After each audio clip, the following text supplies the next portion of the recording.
Kasihan, penjualan tiket Formula E mundur lagi.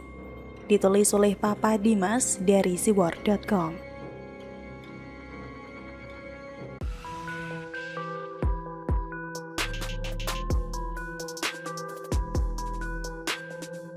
Karena lokasi sirkuitnya itu jauh banget.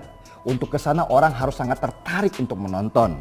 Tapi ketika mereka dengar Mercedes-Benz, Audi, BMW pada mundur dan nggak jadi main di Formula E, lah terus mereka harus nonton apa? Soal tiket Formula E itu informasi yang dijual itu mulai dari 350.000 sampai nanti harga jutaan ya. Jadi bukan itu tiket yang paling murah. Jadi ada kelasnya di situ ya. Di situ tuh kurang lebih informasi yang saya dapat itu ada 50.000 nanti rencananya. 50.000 ya penontonnya, yang 10.000 itu yang di tribun, nanti sisanya yang ada di VIP, ada di festival dan lain sebagainya ya. Kira-kira di sekitaran berapa sih Pak? Bisa tahu nggak ya, sekarang ini? Kita ada beberapa kelas. Ada yang jenis festival, ada yang grandstand.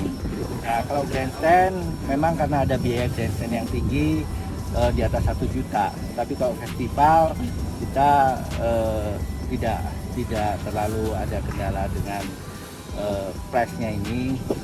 Persoalan tiket juga ibarat beli kucing dalam karung. Ya memang sih kalau mau dibandingkan dengan luar negeri ya, biasanya 4-5 bulan sebelum balapan dimulai, tiket ini sudah mulai dijual.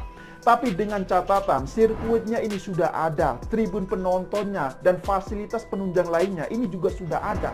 Tapi kalau Formula E Jakarta ini kan berbeda.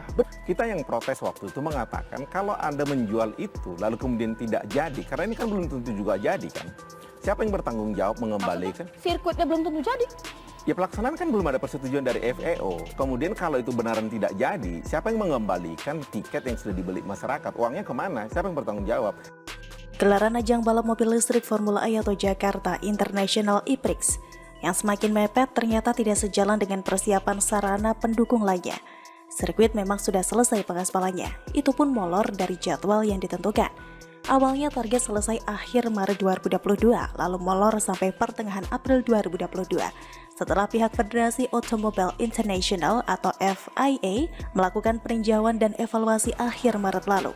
Setelah pengaspalan selesai, baru dilanjutkan pembangunan pedok, tribun penonton, dan pagar pembatas. Beberapa pihak juga meragukan kualitas aspal sirkuit ini. Yang paling sering mengkritisi dan meninjau langsung proyek di Ancol, Jakarta Utara ini adalah Ketua Fraksi PDIP DPRD DKI Jakarta, Gembong Warsono. Gembong turut meragukan kualitas aspal sirkuit Formula E. Pasalnya sejak awal pembangunan sirkuit hingga pengaspalan dilakukan dalam waktu singkat. Hal ini berbeda dengan sirkuit MotoGP Mandalika di Lombok, Nusa Tenggara Barat yang dikerjakan hingga 1 tahun lebih. Jadi fisik kan belum tentu memenuhi standar, tahapannya kan perlu ada sertifikasi dari FIA juga kan? Jadi secara fisik jadi boleh, tapi apakah itu layak atau tidak bukan kita yang menentukan. Ujarnya saat dihubungi pada Selasa 12 April dikutip dari mediaindonesia.com. Yang menyebutkan aspal di sirkuit Mandalika bahkan harus dilapisi ulang setelah dicek kembali oleh tim MotoGP karena khawatir belum memenuhi syarat. Pengaspalan ulang serta pengecekan kembali untuk kedua kalinya guna memastikan kualitas aspal ini tentunya akan membutuhkan waktu. Sementara itu untuk penjualan tiketnya sampai saat ini masih belum jelas dari harga, jumlah pasti dan mekanisme penjualannya. Kalau masalah harga memang sudah pernah disebutkan kisarannya oleh Ketua Komite Pelaksana Formula E Ahmad Sahroni. Nilainya antara Rp350.000 untuk yang termurah sampai jutaan rupiah untuk VIP. Vice President Communication Organizing Committee Formula E Jakarta, Iman Syafei, mengatakan penjualan tiket Formula E masih menunggu kesiapan sistem. Tiket itu sekarang lagi sedang menunggu kesiapan sistemnya dan memang menunggu beberapa detail kita siapkan, kata Iman saat dihubungi pada Selasa 12 April dikutip dari kompas.com. Iman menuturkan pihaknya sedang menyiapkan tiket bundling dan detail akhir tiket yang akan dijual. Yang kedua, memang pertimbangan timing atau waktu saja kita atur, imbu Iman. Adapun untuk penjualan tiket akan dilaksanakan pada Mei 2022. Dari target penonton yang awalnya 50.000 orang, kemudian turun menjadi 10.000 orang. Dari pengerjaan pengaspalan sirkuit yang target awalnya akhir Maret, molor sampai pertengahan April. Dari penjualan tiket yang mulai Mei, sedangkan balapan digelar pada Juni. Yakinkah semua itu akan sukses? Yakin ini bukan hanya pemaksaan kehendak untuk menaikkan elektabilitas sang gubernur dengan kisaran harga tiket setara Rp350.000 sampai jutaan rupiah dengan jangka waktu sekitar sebulan untuk penjualan tiket. Dengan popularitas balap Formula E yang sangat jauh dibandingkan dengan MotoGP atau bahkan Formula 1. Pertanyaan yang muncul, siapa yang bakal beli tiketnya? Katrun, jangankan beli tiket balapan, makan saja mereka masih ngandelin nasi bungkus dari demo kok. Pendukung gubernur seiman yang 58% itu, mereka sudah banyak yang kecewa dan sadar kalau mereka salah pilih. Sadar kalau Anies gak bisa kerja, cuma pandai retorika. Mereka kayaknya gak mau lagi deh dikadalin relawan, PNS, dan BUMD DKI. Bisa jadi mereka masih mau karena harganya masih terjangkau. Tapi ingat, bukankah hantu gundul penghuni jembatan Ancol minta gratisan? Lalu siapa penggila balapan yang mau mengeluarkan uangnya untuk nonton balapan yang nama-nama pembalapnya saja mereka gak kenal?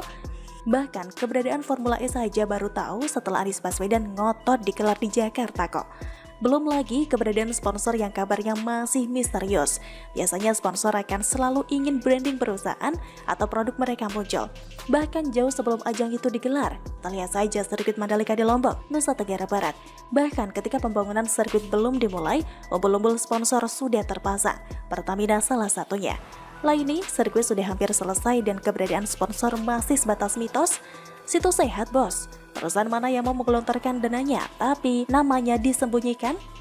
Lagi pula, perusahaan yang akan menggelontorkan dananya pasti ragu. Semua serba mepet, ala kadarnya dan terkesan dipaksakan. Mereka juga pasti ragu dengan timbal balik yang akan mereka dapatkan dari ajang balap mobil listrik ini. Setuju? Begitulah kura-kura. Bagaimana kalau menurut Anda?